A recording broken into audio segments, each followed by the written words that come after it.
যে আমরা পৃথিবীর মধ্যে রাসূলের সভ্যতা কায়েম করতে চাই, করি সুবহানাল্লাহ।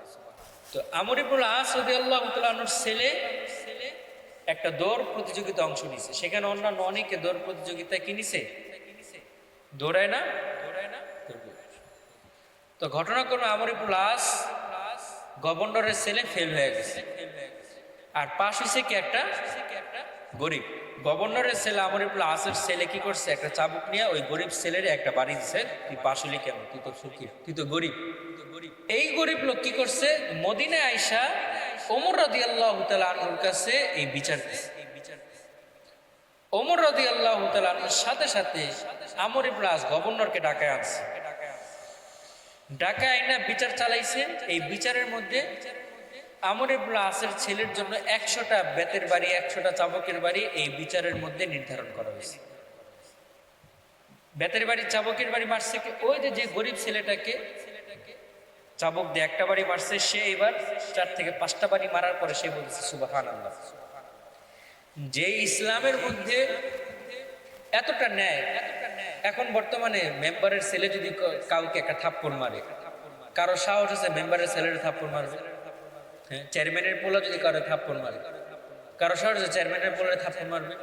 এটাই হলো ইউরোপের জাহিলি যুগ, যে যার টাকা আছে সে যা মন চায় তা করতে পারবে। আর রাসূলের সভ্যতার যুগ হইল না, অন্যায় কেউ করতে পারবে না। কাউ গভর্নরের ছেলে হলো অন্যায়ের কোনো সার নাই। তো আমরা কি ইউরোপের যুগ চাই না রাসূলের যুগ চাই?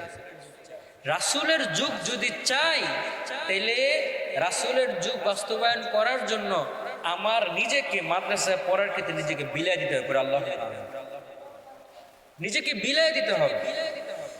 যা আমি আলেম হয়ে শত শত মানুষকে এই কথাটা বুঝাবো, যেই কথাটা আজকে আমার হুজুর মাদ্রাসা খোলার দিন আমাকে বুঝাইছে। সুবহানাল্লাহ। কি পারবা না? পারবা না? আজকে আমি তোমাদেরকে যেই কথাটা বুঝাইছি, এটা তোমরা কি করবে, এক একজন 5000 মানুষকে বুঝাই। তো এখানে যদি 50 জন ছাত্র থাকে, আমাদের মাত্র 50 জন, একজন যদি 5000 মানুষকে বুঝায়, তাহলে 50 জনে কত হবে? 5 লক্ষ।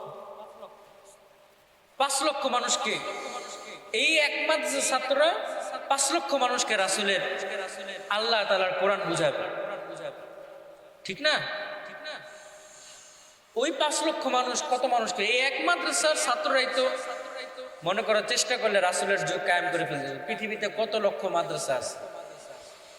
তো সবাই মিলে যদি আমরা মানুষকে রাসূলের যুগের শান্তি, রাসূলের যুগের সৌন্দর্যতা, রাসূলের যুগের ন্যায় বিচার মানুষকে বুঝাইতে থাকি, তাইলে এই পৃথিবীটা আবার ন্যায়ের যুগে চলে আসবে, ন্যায় সভ্যতায় চলে আসবে। সুবহানাল্লাহ। পুরা পৃথিবীর ইউরোপীয় সভ্যতা যেটা বর্তমানে চলতেছে, এটার বিরুদ্ধে মাদ্রাসার ছাত্ররা দৃঢ় অবস্থান, যে আমরা পৃথিবীর মধ্যে রাসূলের সভ্যতা কায়েম করতে চাই, করি সুবহানাল্লাহ। সেই জন্য আমার জান, আমার মাল, আমার জীবন, আমার সময় সবকিছু আমি দিয়ে দিব। আমি হাঁটতে হাঁটতে মানুষকে বুঝাবো আমার রাসূল কি ছিল। আমি ঘুমাইতে ঘুমাইতে আমার ছোট ভাইকে বুঝাবো যে আমার রাসূল কেমন ছিল। এই যে আমর ইবনুল আসের ঘটনাটা শুনতে পারবা না? পারবা না? যা দাদিকে শুনাইবে। যে আমর ইবনুল আস মিশরের গভর্নর ছিল, তার ছেলে দৌড় প্রতিযোগিতায় পারে নাই দেখে একজন গরিব একটা চাবুক দিয়ে বাড়ি দিছে। গরিব ওমরের কাছে বিচার দিছে। ওমর রাসূলের সাহাবী, তিনি চাইলে পারতো যে ওই যে গভর্নর আমর ইবনুল আস, তার থেকে 5 লাখ টাকা খায়া বিচার ডিসমিস। ওমর করে নাই। এটাই হলো রাসূলের যুগ।